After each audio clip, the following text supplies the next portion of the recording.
And then you've also been busy with your First and 10 Foundation. You and your wife, Robin, founded that in 2003, basically to fund some programs to help out with the quality of life throughout southern West Virginia and the tri-state area, eastern Tennessee.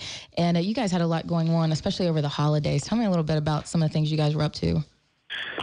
Well, we just finalized our grant applicants for the year 2011, so we will be handing out our grants throughout the tri-state area this month, and we will be totaling a total of $108,000 to the tri-state area. We're already over $1 million for the tri-state area in 6 years, so we're excited about that.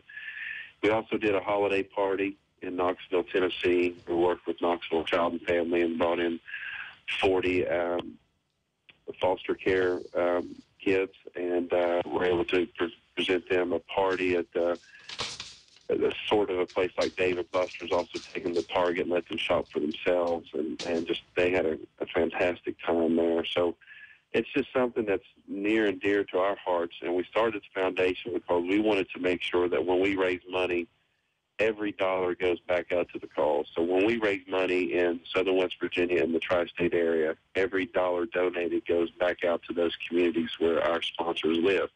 The same thing with East Tennessee, and we don't cross over with those funds. And so, our foundation is your foundation, and a dollar donated to the First and 10 Foundation is a dollar given to the areas where you live, and all other expenses are taken care of in other ways. So we're excited about that, and we're just trying to move forward. We eventually want to look into building facilities and community centers. We feel like that the community center, especially in the smaller areas and rural areas of southern West Virginia, tri-state, are kind of the hub and source of life for people that don't have direct access to a Charleston or a Huntington, and we know that that's a need. So we're looking into all kinds of things, and we're excited about the future.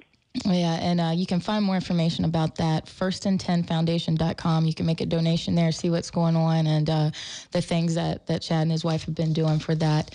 Chad, I've got a fan question here. We just got this in. It says, Chad, what was your favorite win as a New York Jet? Was it defeating the Packers to clinch the AFC East in 2002, defeating Peyton Manning and the Colts 41-0 in the playoffs, or another game? I would say I probably have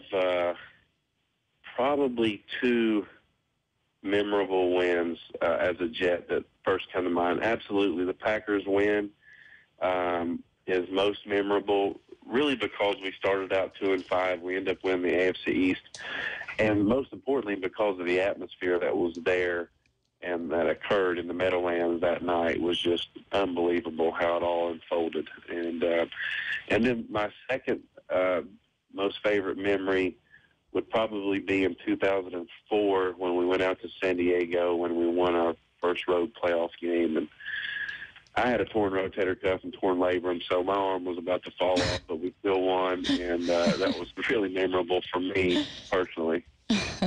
We're talking with Chad Pennington on In the Zone with Fred and Angela. Chad, I know you've got to go here in a little bit, but we want a couple of more questions for you real quick. And I know Angela's got one. Then I want to talk to you a little bit about what your thoughts on next week in the NFL playoffs. Sure. Chad, well, what we're doing here with this show, this is our first show today, and once a month we want to bring on a West Virginia legend, somebody that played in the state of West Virginia and has gone on to have a successful athletic career.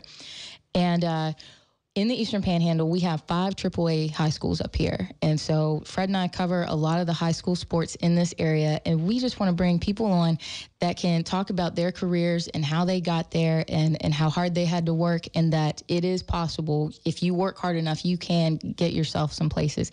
So I just want to ask you maybe some advice to give to some of these high school athletes in this area that want to play at that next level.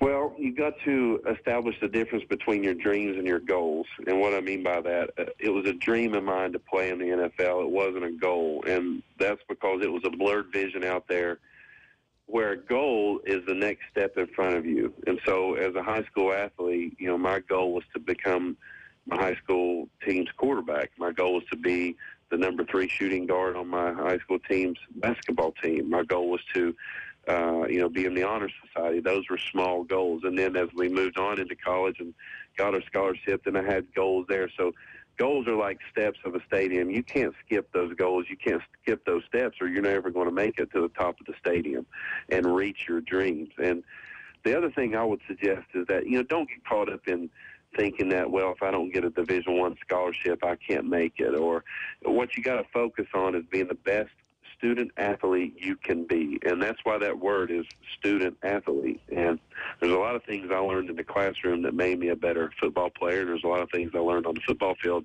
that made me a better student in the classroom. And especially as a professional, I learned how important it was to take notes and preparation and study to be a better professional football player. So understand that there are so many roads to success, and success isn't a destination. It's a journey. It's a constant process. And your path is different than my path and is different from everyone's path, but enjoy the process, enjoy that hard work and doing the things that you know are the right things to do to get to where you want to go. Well, that was well said. And I think it's important, too, Chad, is the fact that you have the goals, as you said, and you got the dream out there, but you can't bypass those goals to get to the dream. You've got to, it's all in a process forward. Absolutely. And the reason I say that is that we get caught up in our dreams sometimes, and we forget about those goals that are going to get us there. And sometimes it makes us come up short because those goals are so important. And it's about enjoying the process. It's about enjoying the journey. And we get so results-oriented in our society today, we forget about the journey and the relationships along the way and the friendships we have. And that's, at the end of the day, I'm going to be done playing in the NFL, but I'm going to have those relationships and those friendships and those memories that we made along the way, and those are most important. All right, final question for you, Chad. A couple of things to talk about this week in the NFL playoffs. What do you look from the NFC and the AFC in the divisional round?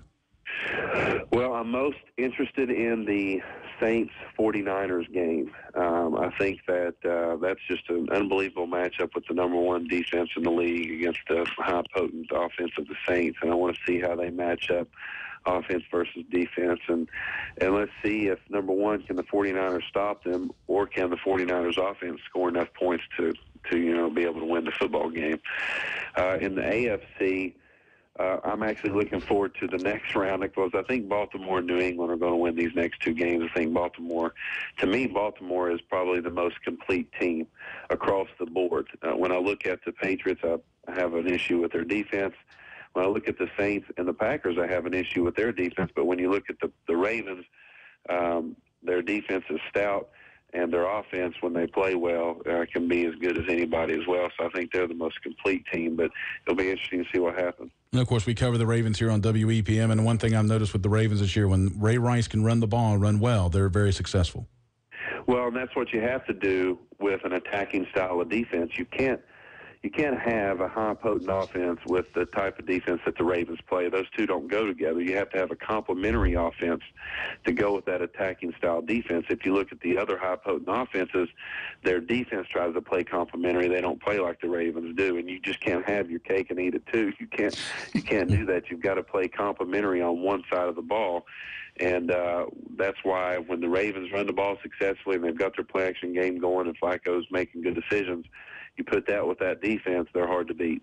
All right, sounds good. Chad, we appreciate the time here this afternoon talking to us. You're our first West Virginia sports legend on In the Zone with Fred and Angela. We appreciate the time this afternoon. Good luck with the rehab, and hopefully we get to see you back on Sundays playing ball, but if not, we'll see you on TV. Hey, thank you guys so much. I enjoyed it. All right, Thank thanks. you. Chad Pennington.